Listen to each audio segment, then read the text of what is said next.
আমাদের এবারের গন্তব্য হলো সিলেটের সাদা পাথর। তো সেখানে যাওয়ার আগে আমরা কেরানীগঞ্জের হাইটেক পার্ক থেকে ঘুরে তারপরে সাদা পাথর গিয়েছিলাম।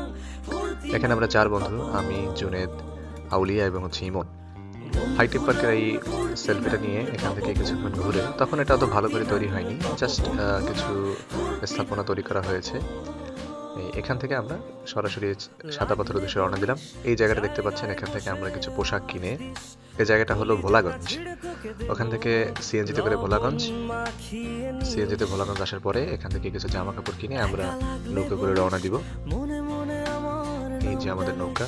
তোর মুড অন করে দেব, একটা ট্রিট দিয়ে দিস, উড়ি একসাথে নীলে নীলে, উড়ি একসাথে মিলে ঝিলে, চল বন্ধু চল, চল বন্ধু চল, চল বন্ধু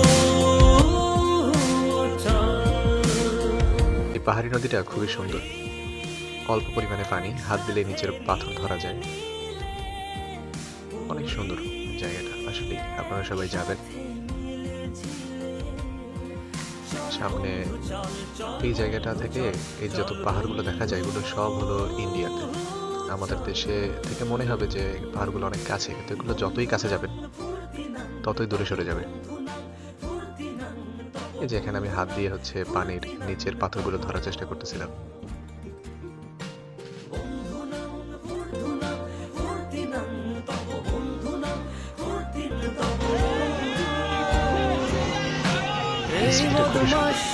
এই ভালো তুই সাদা মুই কালো, কাটি ঘাস খেলি তাস বেশ বেশ সাবাস সাবাস। এখানে ঘোড়া খুবই অল্প দামে চড়া যায়, জায়গাটা খুবই সুন্দর। এরপরে জুনেদ, ভালোবাসি ভালোবাসি তোদের জন্য হলাম বন্য,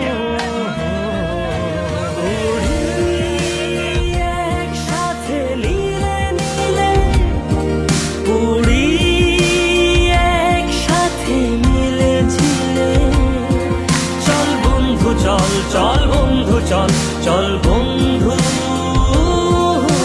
চল। আউলিয়া বেচারা চশমা সামলাবে না, ব্যাগ সামলাবে।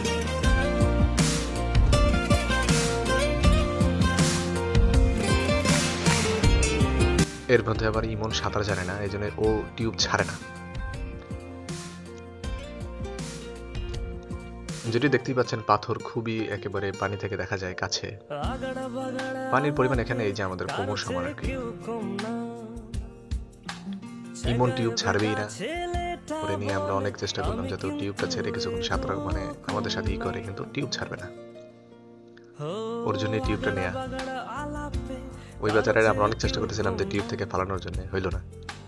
চাকায় বেকা ছেলেটা বলে আমি কিন্তু এরকম না।